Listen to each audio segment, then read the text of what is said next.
Now, this proud, delusional devil's out of his freaking mind. I want to start first by giving all praises, glory, and honor unto Yahweh Ba'ashem, Yahushai Ba'ashem, Raruchakwadash, call Loyin Wa Kabad, La Yahweh Ba'ashem, Yahushai Ba'ashem, Raruchakwadash.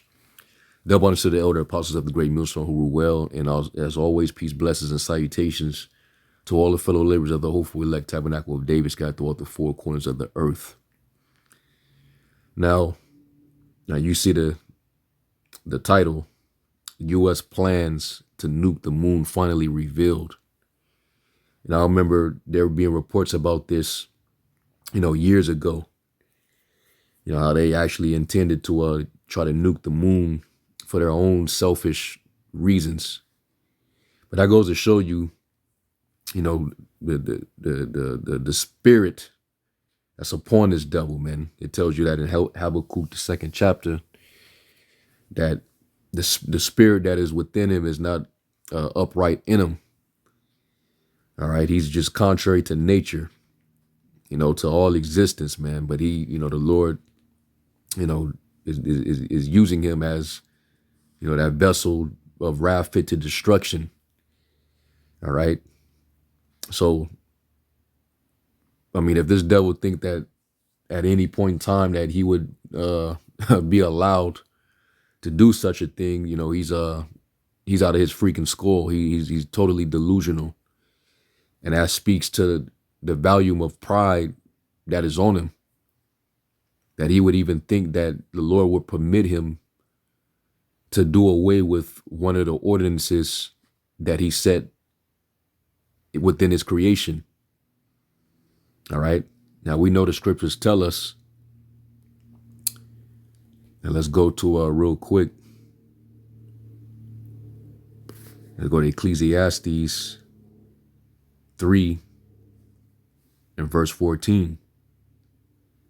And it says, I know that whatsoever the Most High doeth, it shall be forever. Nothing can be put to it, nor anything taken from it. And the Most High doeth it, that men should fear before him.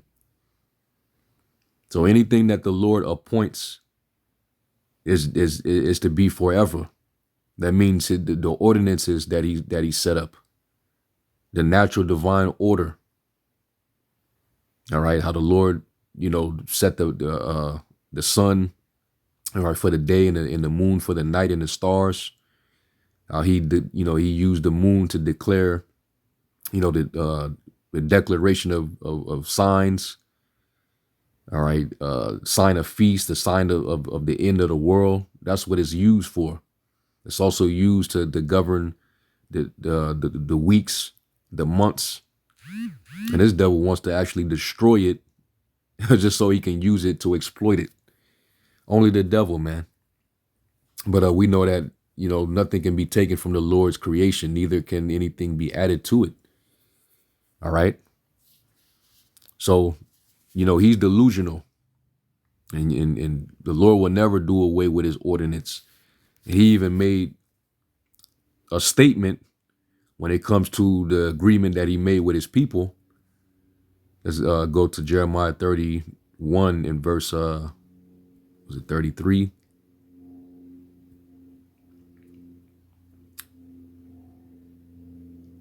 It is, the covenant that he made with us. Let me go straight to the point. Jeremiah 31 and 35, it says, Thus saith the Lord, which giveth the sun for a light by day, and the ordinances of the moon and of the stars for a light by night, which divideth the sea with the waves thereof roar. The Lord of hosts is his name. If those ordinances depart from before me, saith the Lord, then the seed of Israel also shall cease from being a nation before me forever. So if anybody can do away with these ordinances, then the Lord said he would basically do away with the seed of Israel forever. And we know Esau definitely wants to see that happen. He's been trying to cut us off since he was supplanted for the birthright. But we know damn well that that'll never happen. All right. And let's go to the next chapter over. I mean, you got angels that dwell in the heavens. You think they'll allow for anything like that to happen?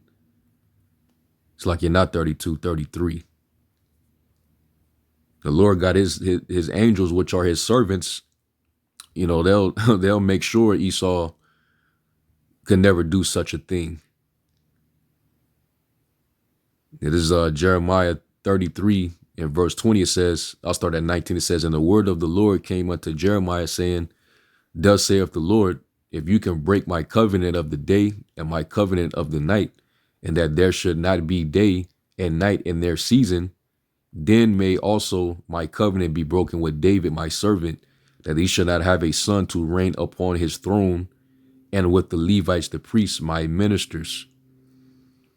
All right. So in other words, it'll never happen, because that was the Lord promised that he would raise up the throne of David, and that throne would dwell forever. And we know ultimately Yahweh Shai is going to sit upon the throne. So this devil is out of his freaking skull. Like I said, he's very delusional. All right.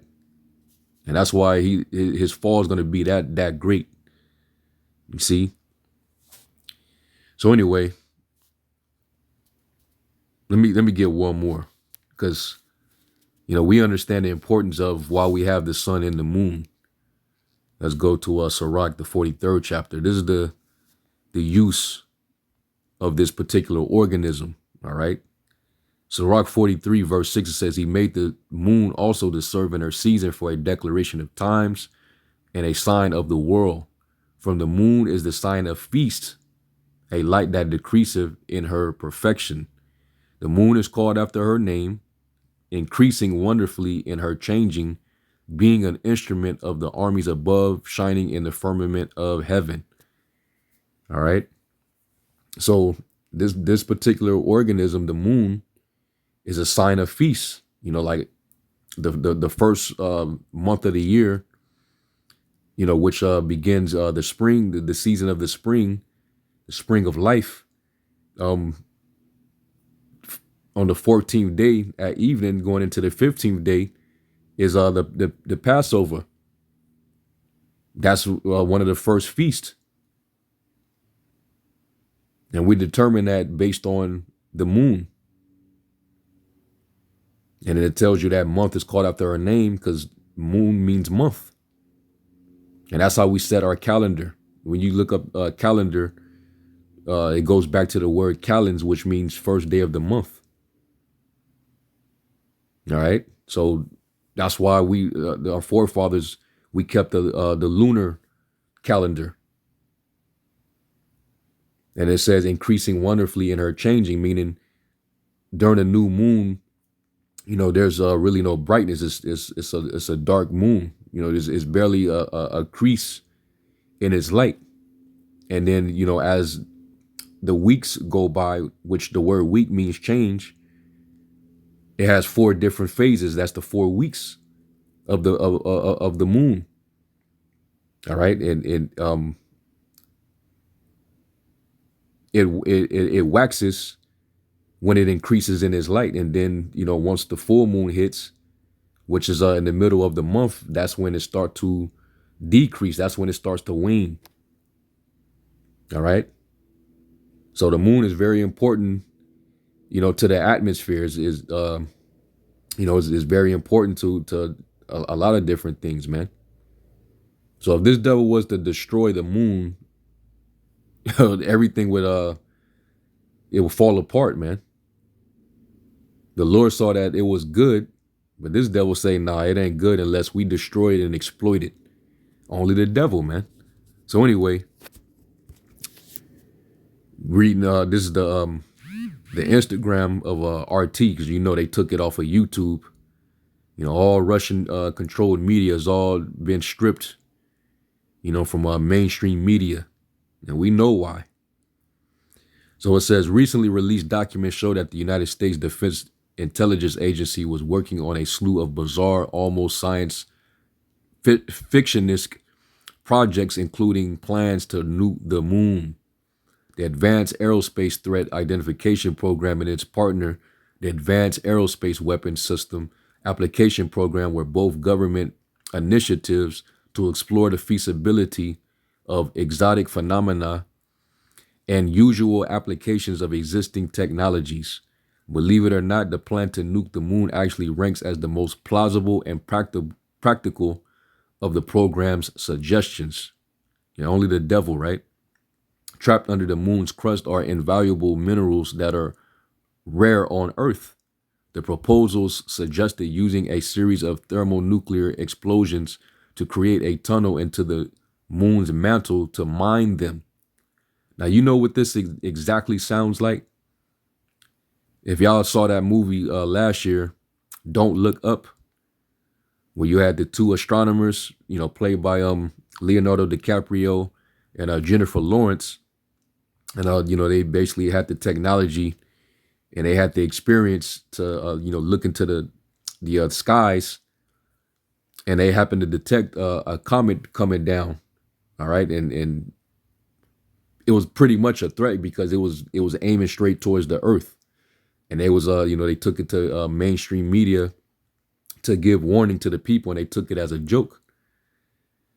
And then eventually, the director of the NSA, the NASA, the NASA, she pretty much tried to strike it as as propaganda, as she basically, it was fake news until it was a sexual scandal that came out.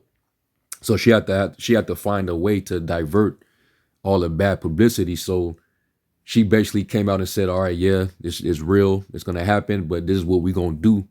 We're going to nuke it. We're going to nuke it, and it's going to fall into the ocean. And that's when you had this CEO of this tech company, all right, who was his greed was very insatiable, and he's basically, what he said was, instead of actually just completely destroying it, we can actually exploit it.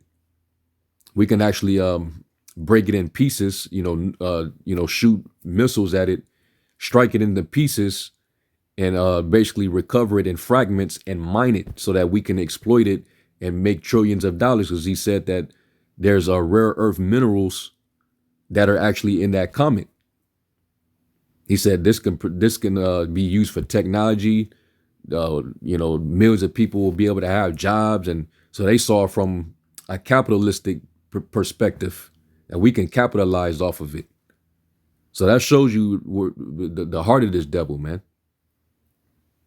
So the way they had it in that movie, with their plan to actually exploit it to make money, that sounds like exactly the plan that this particular organization was plotting, because they saw fit that if we destroy the moon, we can actually use and extract the minerals that would come from it and exploit it. We can actually mine it. But we know that the Heavenly Father, let's get it real quick. Let's go to Psalms 33. And that's what it means by when it says in Habakkuk, the 2nd chapter, that his desire is as hell, man. It can never be satisfied. His desire is as death. All right. It says, Psalms 33:10, it says, the Lord bringeth the counsel of the heathen to naught. He maketh the devices of the people of none effect. The counsel of the Lord standeth forever, the thoughts of his heart to all generations. And like he already said, if you could do away with these ordinances, of the sun ruling the day and the moon ruling the night, then I'll do away with all the seed of Israel. So obviously that challenge can never be met. All right. These are just evil plots of vanity. Why do the heathen rage? Why do they imagine a vain thing? All right. Let's get Proverbs 19 and 21. It says, there are many devices in a man's heart. Nevertheless, count the counsel of the Lord, that shall stand. And when you read that in the New King James and also the NLT, it says, there are many plans in a man's heart. Nevertheless, the Lord's counsel, that will stand. NLT, you can make many plans, but the Lord's purpose will prevail. But this devil think that he will be able to prevail over the Most High, man. This guy's out of his freaking mind. We're going to nuke the moon because there's rare earth elements in it and we can exploit and capitalize. Only him, man. And that's why the Lord, he's going to destroy him in due time, man. All right. Because he's a threat to all existence. Right now, he just serves as the purpose of the vessels of wrath fit to destruction. That's all he's made for. Let's go to Proverbs 16 and 4. This is why he's referred to as the son of perdition, because he's going to go into perdition. He's the man of sin being revealed, man. All his plans and plots being revealed. That's just part of the man of sin being exposed. All right. Proverbs 16 and 4 says, the Lord have made all things for himself, yea, even the wicked for the day of evil. And he's being preserved for that moment, man. Right now, he's just, he's building this devil up, allowing his pride to go to the skies. His excellency is mounting up to the heavens. He said, I will be like the Most High, but you're going to be brought down, man. All right. You're going to be brought down. Okay. This man is out of his, he got delusions on him. All right. The pride of your heart have deceived you. Okay. So this is their reason for why they want to nuke the moon. All right. There's invaluable new minerals that are rare on Earth. They saying that's under the moon's crust. You ain't never been up to the moon.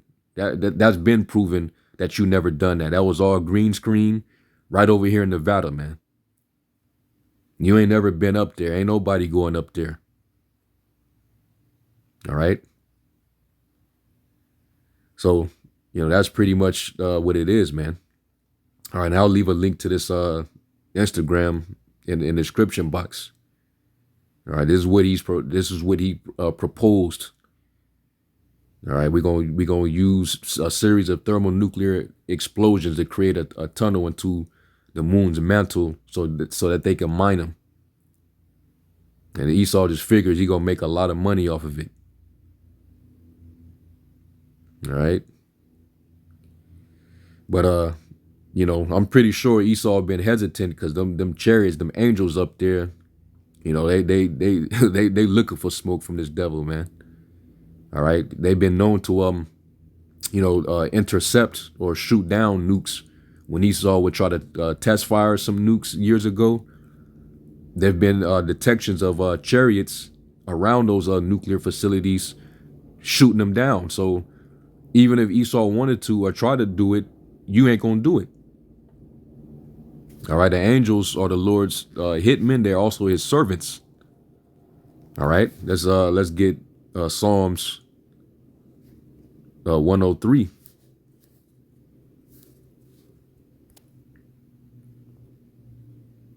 Psalms 103 and verse 20, it says, bless the Lord, ye his angels that excel in strength, that do all his commandments.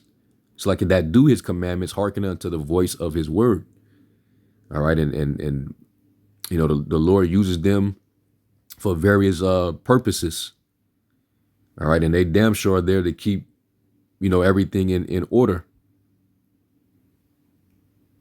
All right. It says, bless ye the Lord, all ye his hosts, ye ministers of his that do his pleasure. Because the angels, they minister to the Most High. They carry out his orders. So if the Lord is going to keep the ordinances forever, then guess what? The angels are going to be right there making sure that happens. The sun is going to continue to go up in the day and be a light for us in the day. And the moon's going to keep coming up at the evening. to be a light, a lesser light for us in the evening. It's going to be continued to be used as a calendar, so to speak. All right. So that's what it is. All right. So you devils, man, this is why eventually you're going to be brought down, and then you're going to have to go into captivity, and then there's going to be no use for you anymore. All right. The world going to get to learn why you should never live after this manner, that this man was Satan on earth. Yeah, let me end off with one more. Psalms 140, verse 8. And it says, grant not, O Yahweh, the desires of the wicked, further not his wicked device, lest they exalt themselves, Salah. And he ain't going to do it. And the Lord's going to disappoint, his enterprise. All right. Matter of fact, I said that was going to be my last one, but let me actually read that. Job 5, verse 12, it says, he disappointeth the devices of the crafty, so that their hands cannot perform their enterprise. He taketh the wise in their own craftiness, and the counsel of the froward is carried headlong. Because they've been holding on to this plan for years, but they ain't never took off. They ain't never attempted. But the plan always, the idea always been around that they want to nuke the moon. That ain't happening. All right, those arrows, those missiles that you all are holding, that's only going to be used to destroy this empire. All right, Esau's world is going to pass away with fervent heat and great noise, where the elements are going to be burnt up. That's all its intended use, to destroy you in your empire, which America is going to be totally wiped out. It's going to be clean dissolved. All right. So, that's pretty much it, man. Like I said, I'll leave a link to this in the description box. I'm going to give all praise, glory, and honor to Yahweh Shem Yahushai. To the next lesson. Shalom.